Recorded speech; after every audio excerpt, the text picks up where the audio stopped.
नमस्कार मित्रांनो, तर आज मी तुम्हाला दाखवणार आहे चमचमीत मस्तपैकी मसाला कोलंबी. त्यासाठी लागणारं साहित्य आणि मी हिरवा मसाला पण करून घेतलेला आहे खोबरं टाकून. तर मी एका साईडला कढई तापाय ठेवली, त्याच्यात तेल टाकलं, मिरची, कांदा, कढीपत्ता मस्तपैकी परतून घेतला. नंतर त्याच्यात टमाटर टाकून घेतलं, ते पण परतून घेतलं चांगलं. मग हळद, घरगुती मसाला, आगरी मसाला टाकून मस्त परत परतवलं. आणि तुम्ही बघू शकता आपण जो वाटण केलेलं आहे खोबऱ्याचं, हिरव्या मसाल्याचं, ते पण टाकून परतून घेतल्यानंतर त्याच्यामध्ये कोलंबी टाकली, मस्तपैकी परतून फ्राय करून घेतली चांगली.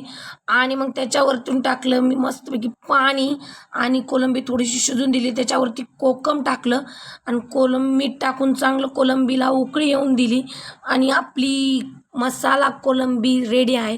तर तुम्ही बघू शकता आपली मसाला कोलंबी कशी झालेली चमचमीत. तर माझ्या मुलांनी खाली तर मग बोलतो, मम्मी एकच नंबर झालेली. तुम्हाला पण व्हिडिओ आवडला असेल तर मित्रांनो लाईक करा. बाय.